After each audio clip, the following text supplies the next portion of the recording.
putting pressure. Nigeria had no rest. They were running to their feeding bottles abroad. They were running to places seeking for help.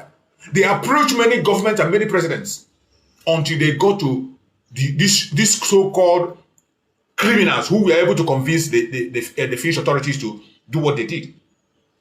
The pressure was so much on them. And today, in the absence of Mazi Nnamdi Kanu, have given us another opportunity to create that pressure, unchangeable.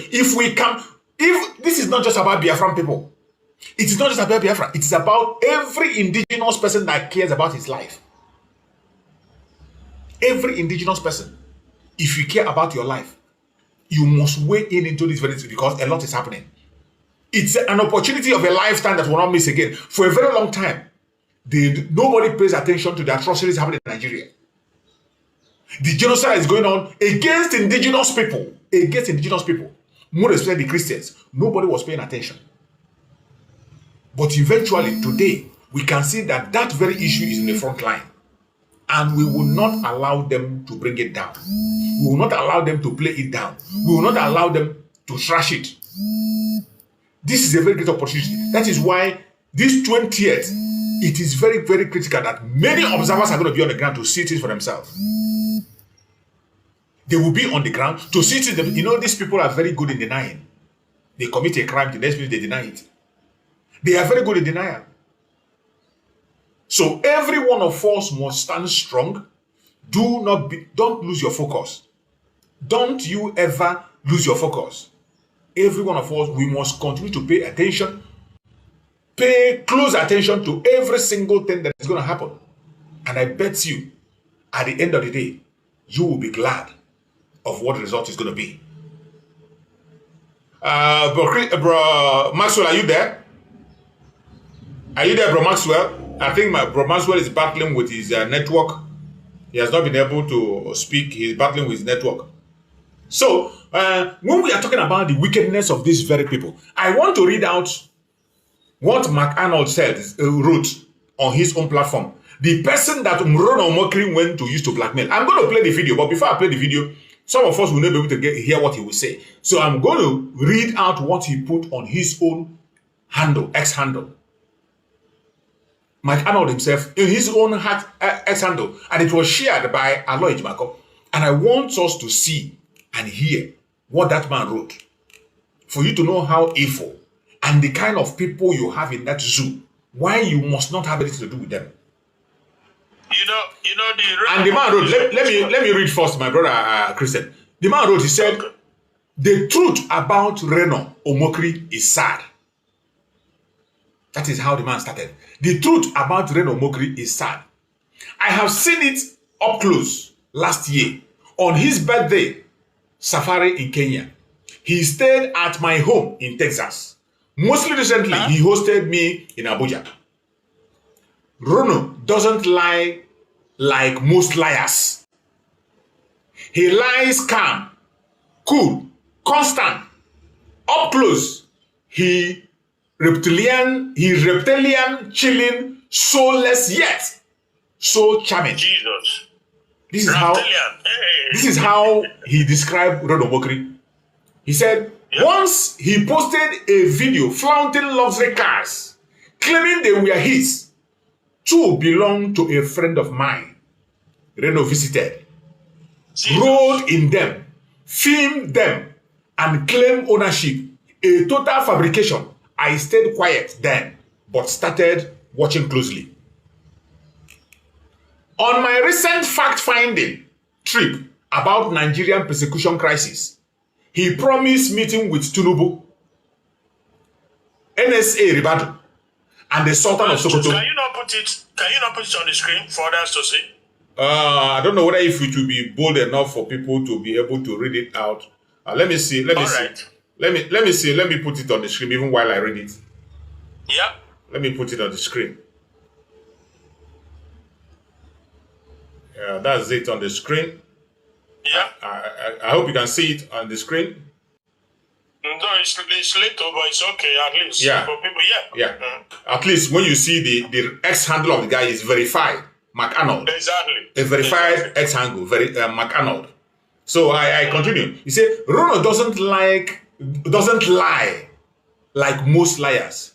He lies calm, cool, constant, up close. He is reptilian, chilling, soulless, yet so charming. Once he posted a video flaunting luxury cars, claiming they were his. Two belonged to a friend of mine, Reno visited, rode in them, filmed them, and claimed ownership. A total fabrication. I stayed quiet then, but started watching closely. On my recent fact-finding trip about Nigerian persecution crisis, he promised meeting with Tinubu, NSA Ribado, and the Sultan of Sokoto. None happened. None happened. Looking back, those promises were prop for his narrative, for clout and manipulation. At his birthday last year, big names showed up expecting good luck, Jonathan. That was a lie. They left fast, dodging his shameless PR stunt. They thanked me for showing them the quickest escape route on a map. In Abuja, after 30 hours of travel, Reno pulled me into a photo op with his compromised can chairman. I barely got 60 seconds to change my shirt. He whispered, don't mention you just arrived. That was what he told the man. He told the man, don't mention you just arrived. In the meeting, he implied we'd been there longer. He took credit for trip I have funded, planned, endured over 6 years, presenting it as a part of the fact-finding mission that he had organized. He repeated this with the next group. On live TV, he claimed me the current mayor of Blanco, Texas. False. He knows it. He also said, I'm a Republican mayor. We don't even have partisan municipal elections. I haven't been active in any party for 30 years. He claimed I'm a personal friend of Tel Cruz. Also false. I shook Cruz's hands in a receiving line in a decade ago. That's it. He introduced my travel companion as a prominent Republican filmmaker. Not true. My friend does hobby projects, nothing major in decades. I don't know what party he favors. How do you know if Reno Omokri is lying? His lips are moving. This isn't bitterness, it's accountability. When someone denies genocide, twists truth, poses as a Christian voice, character matters. The one who practices deceit shall not dwell in my house. He who speaks lies shall not continue before my eyes. Psalm 101 verse 7. Reno, I don't hate you, but I can't cover for you. I've seen too much. I think Bro Christian is out. Let me bring him in again. He's having a call. Let me continue. Hello, Manchus. Yeah, I can hear you. Let me continue. I'm just going through the All right. the one. Okay. He said, Reno, I don't hate you, but I can't cover for you. I've seen too much. Lying to inflate yourself is one thing. Lying to cover up the Christian genocide raging in Nigeria is a bridge too far. People must know Reno Omokri is a pathological, habitual, calculating, self-serving liar. From someone who knows him personally, so they won't trust his sleazy attempts to bury the blood of tens of thousands of Nigerian martyrs with the menu spewed from his mouth. It's hard to fathom. I've never seen anything so stone cold evil. If he doesn't repent, Omokri will go hell as Nigerians Joseph Goebbels, cast into the lake of eternal fire. He's gaslighting nation while Christian and innocent Nigerians suffer. Reno Omokri has the blood of innocent on his lying tongue. He doesn't care. What an ocean of matter blood to him. So long as he secures the phantom appointment Tinubu dangles before him, I'm convinced he sees the victims as lesser humans, a pure sociopath. Most Nigerians view him as a perpetual flip-flopping court jester. But with his latest flip into the killing field, he is now more like Stephen King's IT, an evil clown in the gutter, luring innocent people to their death. Reno claims he keeps meticulous record, so do I. This could get fun.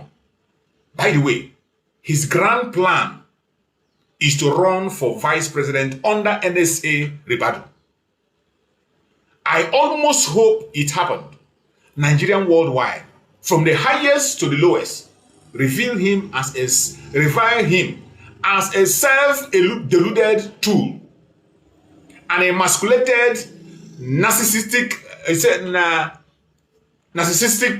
peacock. Peter Obi's used toilet paper would pull better, even soggy. It has more integrity. But if you are a Nigerian reading this, you probably already know that. You can imagine how somebody described the person who is there spewing lies against his own people, pushing all manner of propaganda and lies against his own people. That is very, very sad and very, very disturbing. And I thank God that the US know the truth. They have people of conscience. That sometimes you see my brother Christian will come here and talk about the tenor of Trump. Tenor of Trump have done a great thing when it comes to these issues. Even if they do not act directly in Nigeria, but for making the truth to stand. This was the truth that Obama covered this truth. Biden came in and buried the truth. Biden came in and stepped on it and buried the truth and made sure that it doesn't see the light of the day. But I thank Chukwu Okagabara today. It is a different ball game. Very different ball. Go ahead, my brother Christian. Yeah, so Mazi, this because I saw that program on that Charles Arise TV station. So, and this very guy was described as either an ex-mayor or a mayor of one of the states in the US. So, on this handle you are reading, does it describe what his whom he is, his designation or whatever? Is there anything like that? He said he is not a mayor. He is not a mayor. And he said that Omokri was... Wait, let me bring the video part where the guy will speak by himself. I will bring the video also. I have the video of the press. Yeah, but sorry, man. Before moving further, Charles Anogoro, I think that is his name, right? So, Oyinbo, at least giving his name. But don't you think that is that not the highest form of embarrassment? Because he brought them on a national TV and described the guy as a mayor or something. That there's another one because they are two. You remember they were two, right? Yes. Bro, let me just keep one. First of all, just take a look. Go ahead, Coach. Go ahead, Coach. That's all these people. There is how they rule, and all of them that they are working together. We should try to remember when Finland took away our prime minister, when his ex-wife come to, I think there is. Okay, let me just say, when his wife come to speak with Biafra at that time. Wait. Make I finish what I want to talk. Charles Anogoro of Arise TV is different to an extent. I understand him too. I know him, but his platform is different. The way he presents himself. Yes, he's a British brought up, though he's also. I can understand his position when it comes to the imperialist. Now, but for such thing to happen, and then now it turns out that this American guy, is not even what he is. One would expect Charles to, on his program, speak about it, because we're not talking about YouTube here, if you know what I mean, right? Exactly. You see, that is to show you the power of Nigeria. When we say that they are in charge of all the media, they write the script and they give them. Don't you know that they are aware? Even before Mokri went there, it's all a plan. All they want him is to conduct the interview without going for that. Look at what you ask, and they just want to do the PR for the government. That's what it's all about.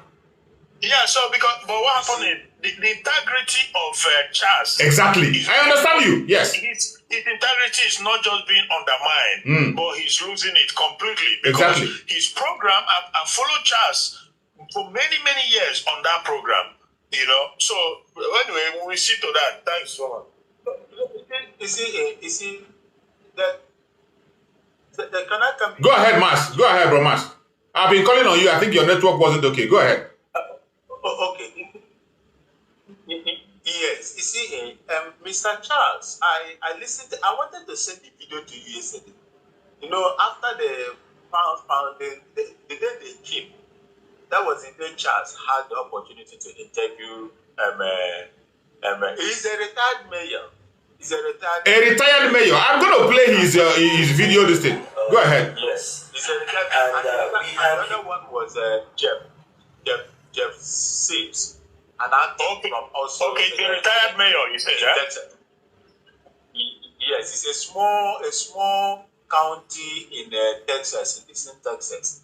But this man is not been there for quite some time now. In fact, when I listened to that video, he said that even this Ted Cruz, he said he has never seen Ted Cruz before. It was 10 years ago that they just read it here. Had some kind of handshake with him. He said it's not his personal friend, because I watched that video very well. You see, Charles did not make any mistake. Charles is a journalist. He knows that they ask all kinds of questions. Charles misrepresented the man during his introduction. Now, this man corrected Charles. Charles made it clear that I heard Charles when he was asking that question. He said everybody clearly knows that it is a genocide, but depending on where you stand, what evidences, what are the ingredients that you are looking for coming in here has been invited by Reno Mokri. Reno Mokri's intention was to join Nigeria to rubbish everything that the international community, non-governmental organization, the Biafran people, USB, all your posts and reposts on X and YouTube, or everything that you have that gears towards genocide against the Christian people. They rubbish it. Reno Mokri also wanted to help the Khan, because Khan has taken a position as well. Khan came out to openly say that it is not just only Christians that were killed. And I made the clarification here the other day.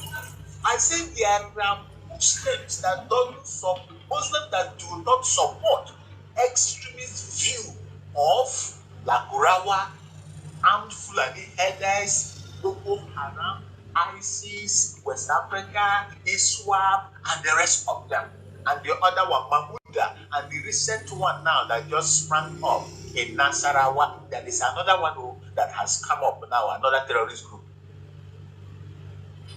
You understand? So this is what these people, they just want to help the Nigeria to damage control. But do you know what God is using to keep Nigeria anyhow is that they will make the mistake, they will try to correct it, and by correcting it, they are making more mistakes. Yeah. But by trying, you see, it was the federal government that used the police to kill Yusuf Mohammed, the leader of Boko Haram. If you listen to Mazi Nnamdi Kanu, according to Mazi Nnamdi Kanu that time when he was with us, he said that they were not violent. Of course they were not. They were not violent. It was after the killing, because he was associated with them, demanding what these people promised them.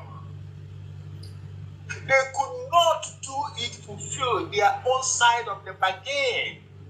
This guy was also pressing them. They now discovered that this guy will give them serious problem. They found one way or the other. Now, in trying to correct in a barbaric manner what they have created, the problem that they have created, they are, that's it. But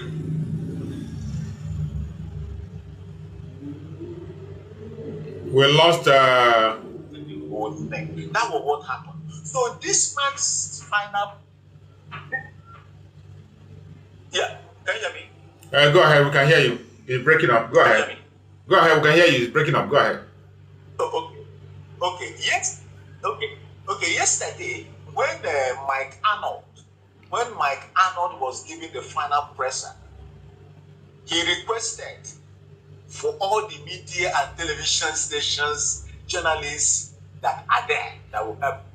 That is the video there. I'm going to play the video. It's there now. I'm going to play it after you speak. Okay. The video is here. Okay, you see, what happened is that this man right there, Mike told them there, all of them, including the Jama Islamia representative that were there. Directly, he told them to their face.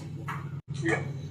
He told them there that it is pure genocide, that anybody that do not believe must be lying to themselves. He said, what I saw is heavy, is genocidal, the cleansing.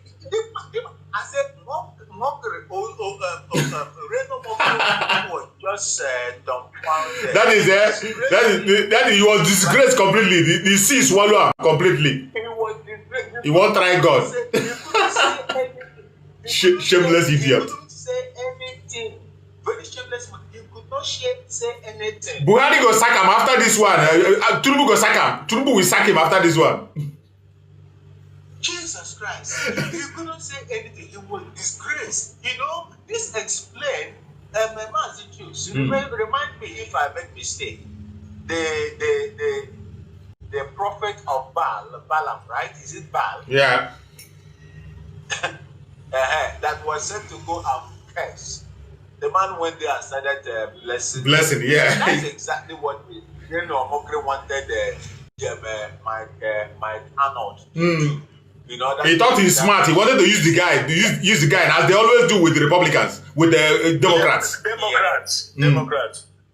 Yes, you see, but he was shaped yesterday. I watched it and I laughed. Thank you. Brachus. Yes. Man. Hello? Bro, Max is speaking. Okay. Oh, maybe I came in on I don't know. Yes, I'm done. Okay, you're done. Okay, go ahead, Bro Christian.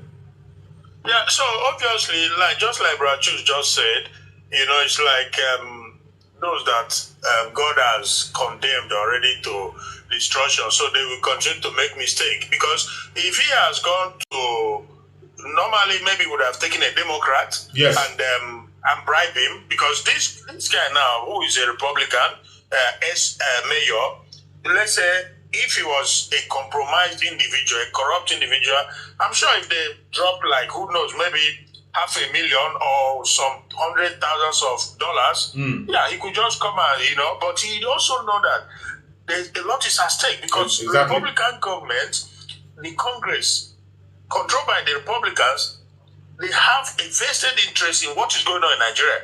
So, and for being an ex-mayor, it simply means that he's not just a random person on the street. So if he come and give wrong information or support the narrative of Nigeria, which is false, which is lied, then it will come back to haunt him.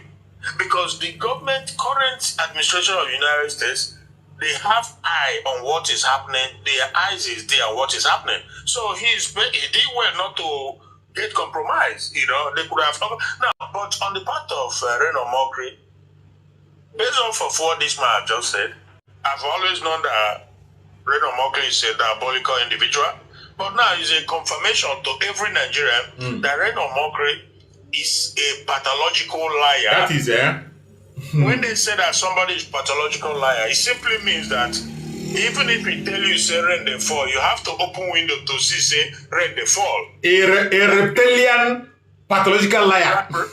Exactly. So obviously it simply means that this is not somebody you can count on because it's in him. It's like a demon-possessed liar who.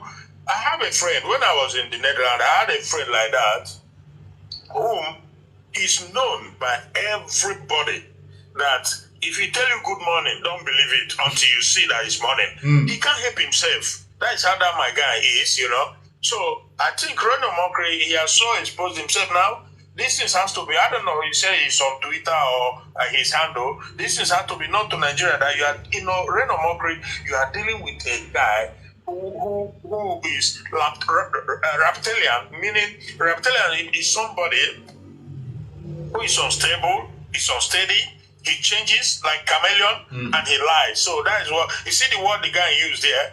So obviously, it has to be known to Nigeria. Don't believe whatever comes out of Reno Mokri's mouth. Just like FFK too. These are the type of people, you know, they breathe the same, they walk the same path, and they're just the same people. They lie. Everything that comes out of their mouth is lie. If you have to believe it, you have to confirm it. Audio good now. Thank you so much, my brother. And you see, I want us to listen to that very press briefing of this man, the man that I just read his speech. I want you to hear from his mouth.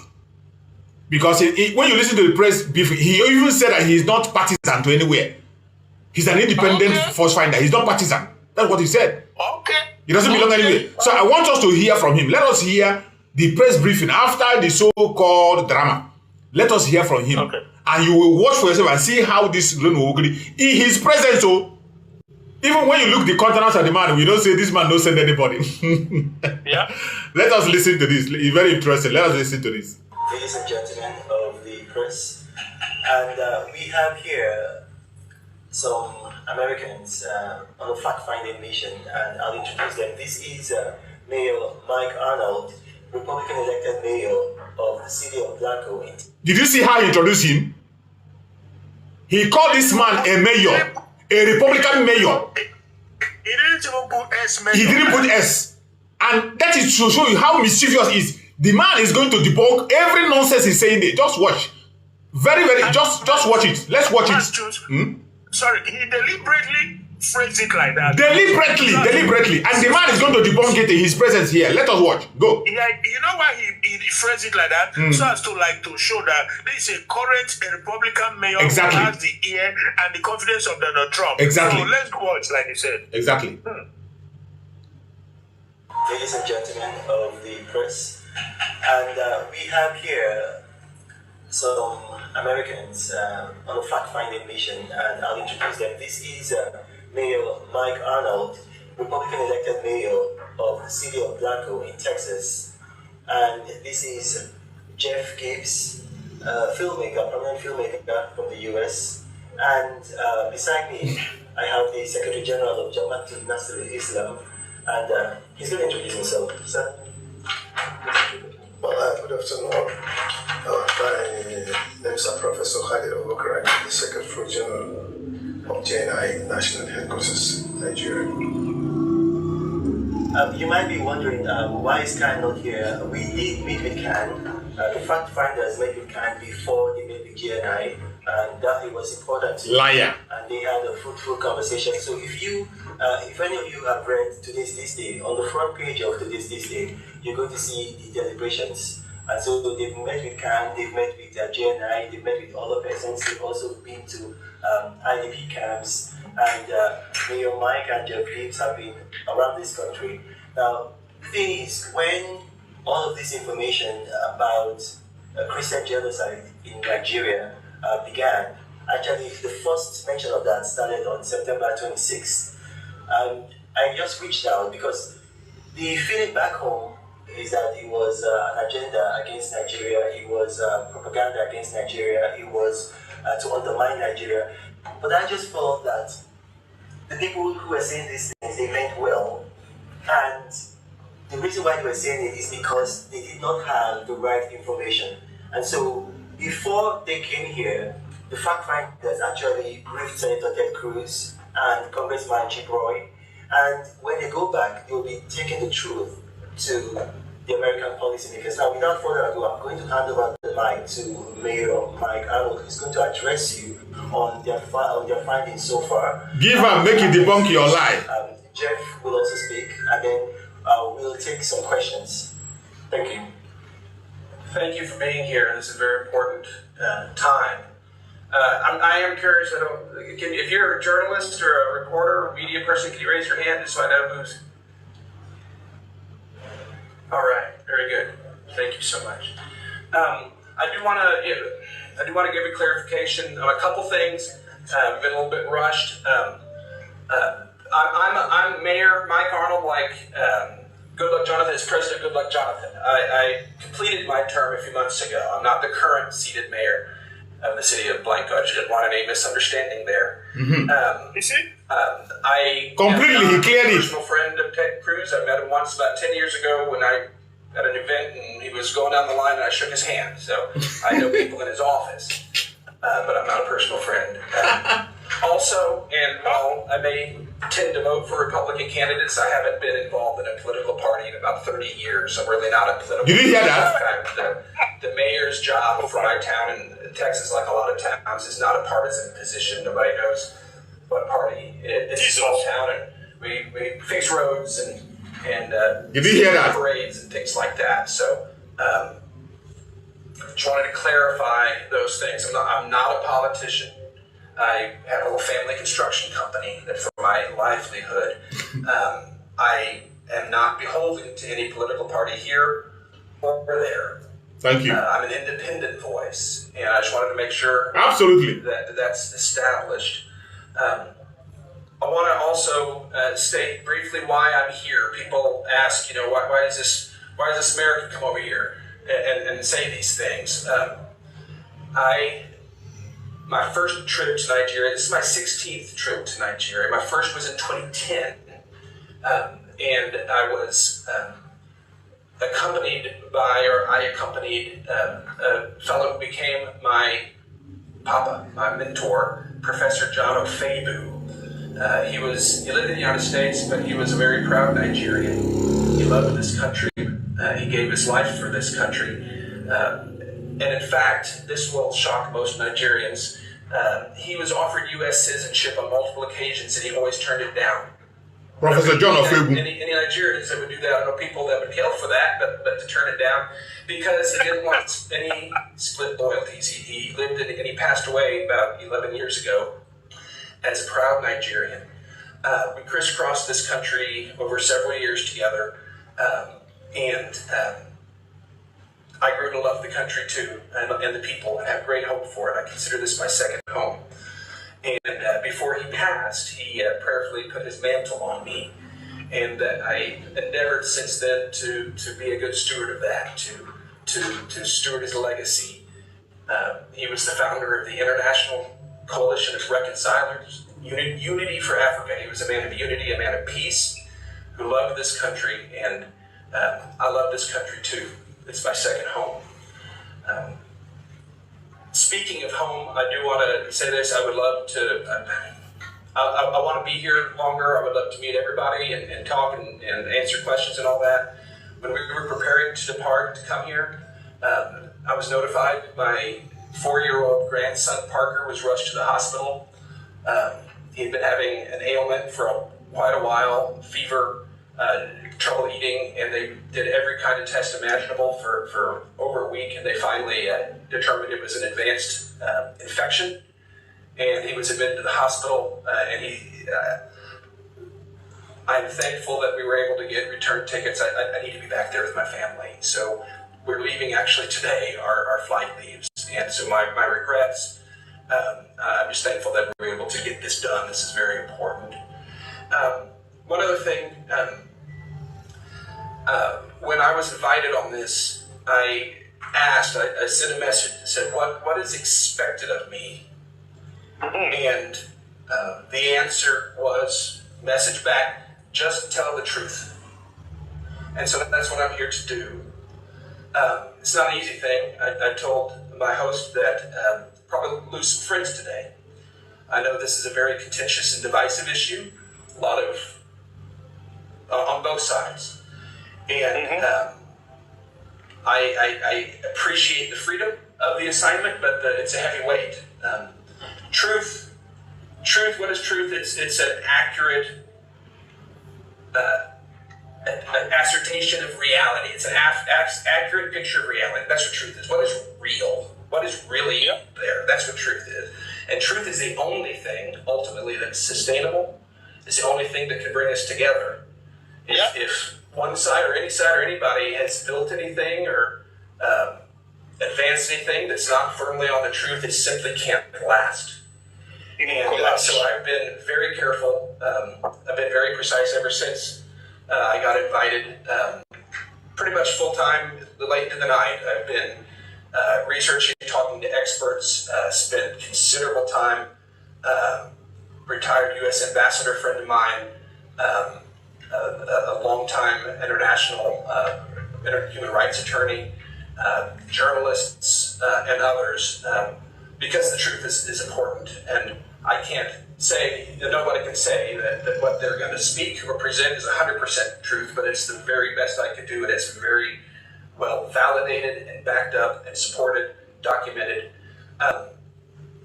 And I can also guarantee this, it's going to probably, everybody on every side is going to be a little bit uncomfortable with what I say. I would ask you to bear with me to the conclusion, because that's what's important.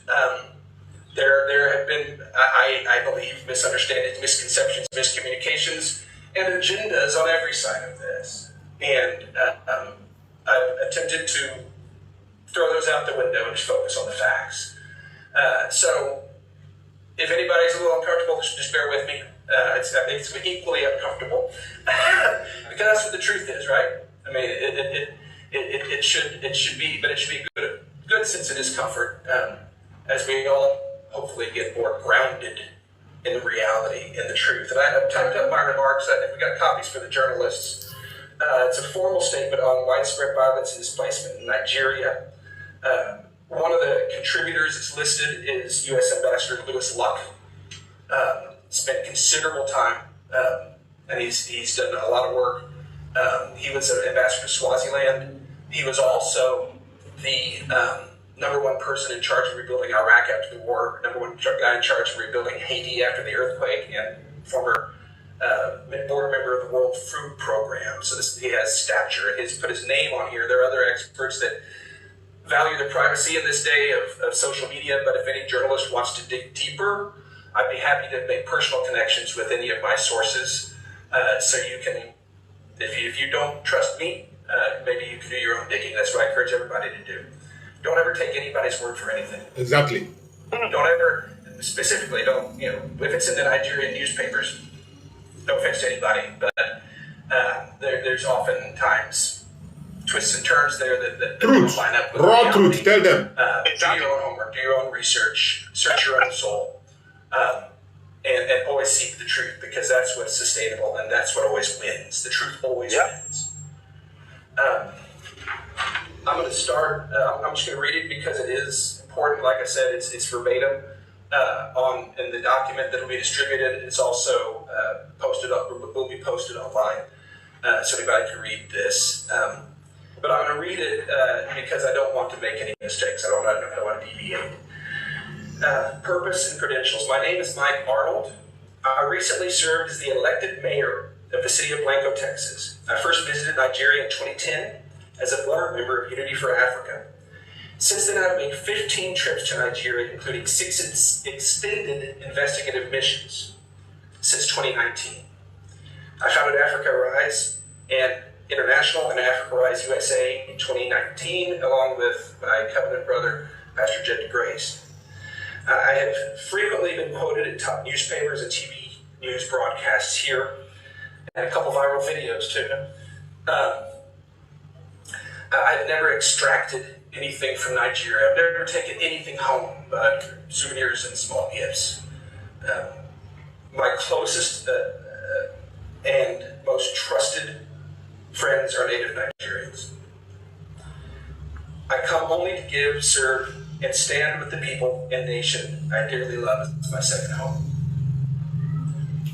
I was personally invited here today by Reno Omokri and I got a call last Sunday morning, unexpected from Randall Walker. He was on the line with the National Security Advisor. Invited me to on this fact-finding trip and to come give a report. The sole stated written charge given to me for this trip is simply to meet certain key people and then declare the truth. I know what's at stake and take this very seriously.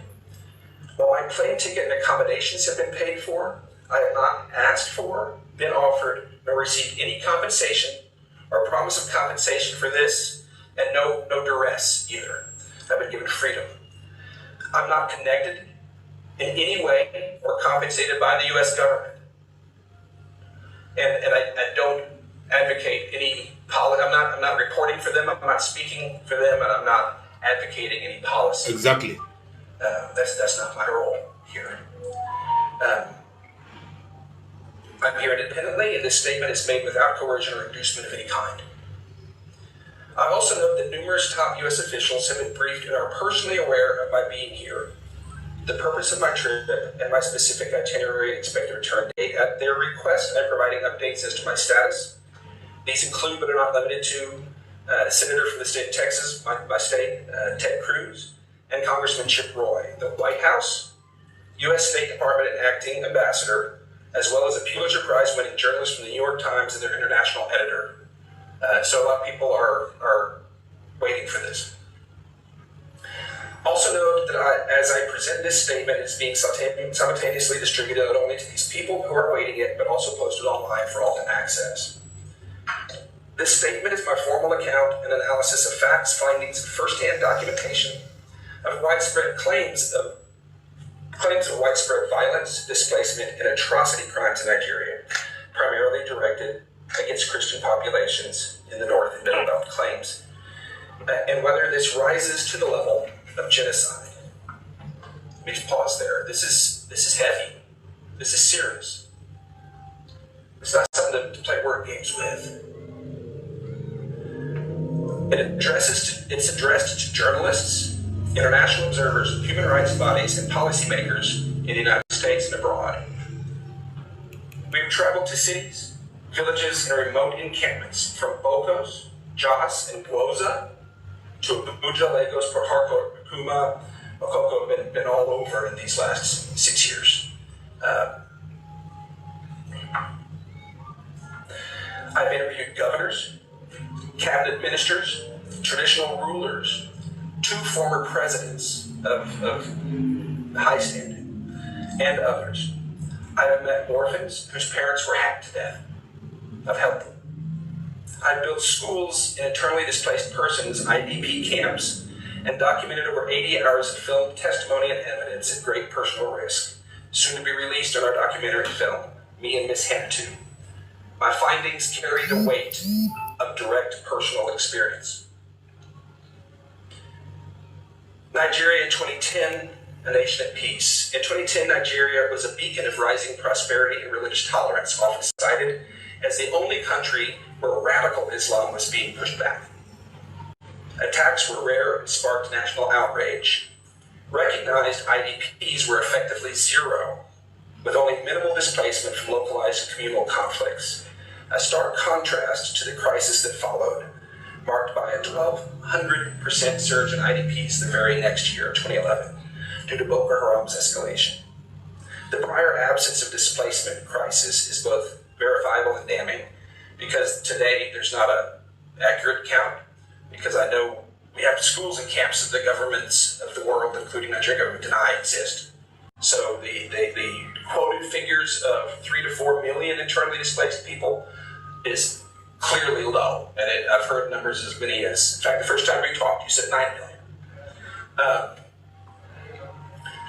What's changed since then?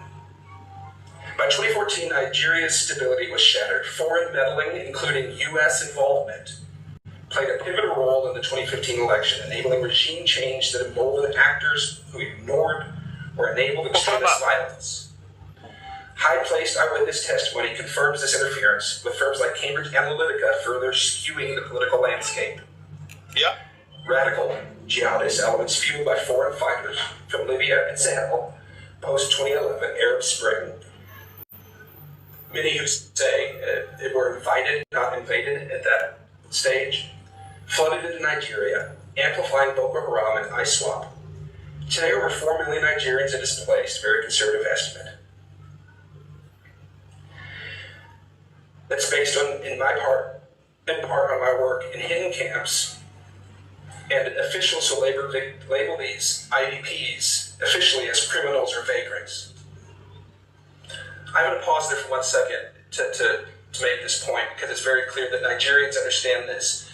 We did a groundbreaking for a school at an IDP camp 2 years ago, and several journalists came and wrote articles about it. And my remarks were, and the whole purpose of this, what we do is we build camps and schools and IDP camps, and that was the whole purpose of this.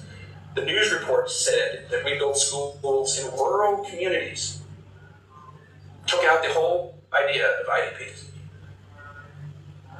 If reality, if truth is the only way for unity, and truth is the only thing sustainable, the Nigerian media, at least the ones in my experience, I don't know where they get off changing my words to stereotypes. Tell them to their face. But if you work for a paper and you're guilty of that, you're not a journalist, you're a propagandist. Exactly. You're for shame. Yes. Yeah. Your job is to speak the truth. Yes. Nigeria cannot heal, it cannot advance, it cannot succeed if the people of this country rely on your words to understand the truth and you're lying to them. Okay. Sorry, we got a little bit off track, but that's reality, okay? This is too important. Don't change my words. Exactly. Tell them. Warn them first before they do. They've been put to shame. The vast majority of the IDPs are Christians, driven from their homes by deliberate political engineering and radical conquest, while mostly Muslim IDP camps do exist. Several hundred children. Huh? I said maybe if we play, we pause and make we talk slow because so that we don't go forget some of the key things. Okay. It's almost finished itself. We would have done that from the beginning, but let's continue. Go ahead. You said you go start that from what? I said we would have done that from the beginning. I just forgot, but let's continue now. Exactly. Exactly. It is well, my brother. You see this zoo, Jesus Christ. The Igbo man said that Nigeria cannot develop, Nigeria cannot know peace, Nigeria cannot unite on the basis of lies and deception. And this is what the journalists in Nigeria, they engaged in throughout, forever. This is the same thing Nnamdi Kanu has always said. And those journalists, when you talk about journalism or media house, it's Yorubas. But they delight in lies and cover up and deception. And that is why so much lies. No, the next one to come. So you see, this guy is this is admonition, telling them right in their face, and you can clearly see he is speaking not just to Nigerians but the entire world. He knows his mission, even though he didn't come on the capacity of US government, but he knows that they are watching. And they talk about the embassy, the US embassy in Nigeria. They are all, including the Trump administration, they are all aware of his journey. That whatever he says here might come back to haunt him moving forward. Therefore, they have no choice than to say it like it is. And where you know that Nigeria has already collapsed and failed, evil entity, they cannot bribe this man as they normally do. They cannot. But, normally they would have put in like some millions into his account. Yeah. Then he'll come and whitewash everything. But this is not the case, because this man also a man of integrity, and he knows. So let's just okay. Thank you, my brother. On go.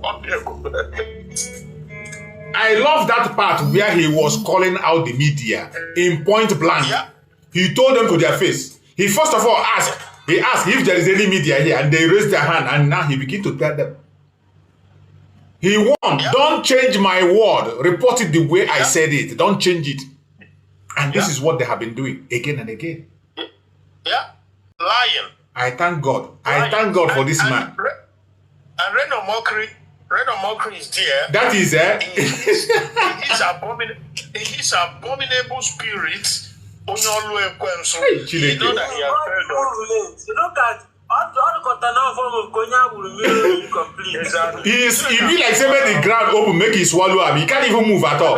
Yes. He's not a He be like make ground open. That is the disgrace is so much. Yeah. Let's hear the last part of it.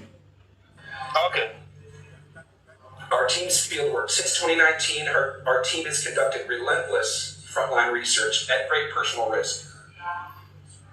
We've interviewed survivors across multiple states. We've operated schools and 2 IDP camps for both Christians and Muslims, with a 3rd under construction, with a present total of 550 students. We provide free, high-quality education, and we get to hear their stories and their parents' stories. Firsthand, eyewitnesses. We filmed camps the UN and Nigerian government deny exist. I could take you to. Did you hear that? Numerous IDP testimony. That they saw camps that United Nations and Nigerian government denied they ever exist. Okay. You see? You can imagine how evil, including United Nations is indicted in the fraud. It's a big cabal, big criminality. Very big criminality. He said that he saw camps that Nigeria and United Nations denied they ever existed. Yeah. And he said, Mazi, you remember that he also said at the beginning that is primarily targeted at Christian. I heard him say it. Exactly. He said it. He said this. There's no doubt about it. Majority, that even though it affects some Muslims, that the majority, the target is Christians. Okay. He didn't miss one. He said it. Yeah. We have a YouTube channel, My Voice Matters, with first-hand eyewitness testimonials. In late 2024, my team visited and filmed in Goshen, Woza, LGA, Borno State, a once thriving Christian farming community, now a post-apocalyptic wasteland. And you know one interesting thing? This man has been doing this coverage by himself for years ago. Yeah. He said he has all of them on YouTube channel where he's pushing all this information. He personally was on the ground to view. Not be say that they tell him, oh, this one not be say sit down for office or say be journalist. Yeah. He knows everything. And Mazi, oh God. If I may just say this also quickly, you know, for anybody or group that is running Biafra government now, either Biafra USB, whatever, these are some of the situations like this guy, because from what he said, he's going back to the US. People should be, of course, I've taken his name down, I've just written his name, Mike Arnold. Yeah. I will try and Google it and see what I can do in terms of write-ups. Now, these are the type of people they have to reach. Not to exactly. These are things. This is an opportunity that presents itself, but we are busy. Some of us we are busy gossiping, engaging in a saga. Go ahead. Yeah, Raju. So, guys, people like this, you reach out to them, not to bribe them. We don't do that. Bribe what? But to tell them, to send to them, thank you for your uprightness. Simple as that. Simple. That is what the good ones requires. Not more, not just money. No. But telling him thank you for standing your ground and calling it for what it is. So these are people we must be able to tag them. It goes a long way because you see this guy, he is a man of uprightness and he's going back to go and relay the message back. Exactly. That what he saw, his mouth, is this unbelievable. Thank you. So let's go on. 25 attacks confirm ongoing devastation, with surviving Christians combined to militarized zones where leaving risks abduction or execution. Another aside, I wasn't, of course, able to go there, but the team that did connected with a small group there that have a small church that's in the protected zone.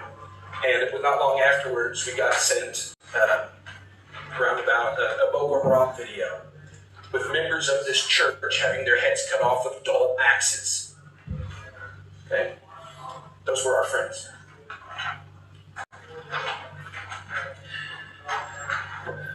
Our first-hand proof exposes a reality ignored by officials. Many people of Gwoza have been refugees in Cameroon for over a decade, abandoned by Nigeria, while those who return languish in the FCT, their homelands occupied by Boko Haram as the seat of its caliphate for years now. Consistent pattern of destruction. Across regions and years, we've documented a chilling pattern. Churches destroyed. In Gwoza, when they came in, and in Goshen, all 6 churches were burned.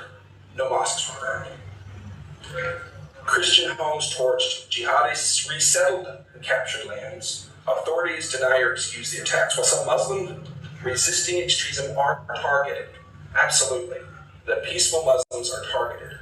The overwhelming evidence, thousands of... Did you hear that? He made it very clear that the peaceful Muslims who resist this ideology are also targeted. And we know these people firsthand. They are the indigenous people in Nigeria. They are also targeted. It's not as if they are not affected. They are affected. But these are people that resist this ideology. I'll choose 1 minute. Oh. Okay. Churches raise obviously selective violence leads some to claim this is a faith-based genocide against Christians and those rejecting radical Islam. So some claim. What drives this violence? This has come from the highest level and the deepest research. And there's 3 primary drivers. It's not chaos, but it's calculated. 1, radical, I think we all would refute and repudiate, but radical Islamic conquest. Armed groups, bolstered by foreign fighters from Libya, Sahel, post-Arab Spring, seek to impose extremist ideology with local enablers and political protection described by eyewitnesses as jihad by occupation. Blood mineral extraction. A former president is the one that pointed me in this direction. Nigeria, according to the government's estimates, which in my humble opinion are probably way low, Nigeria loses $9 billion gold. Huh?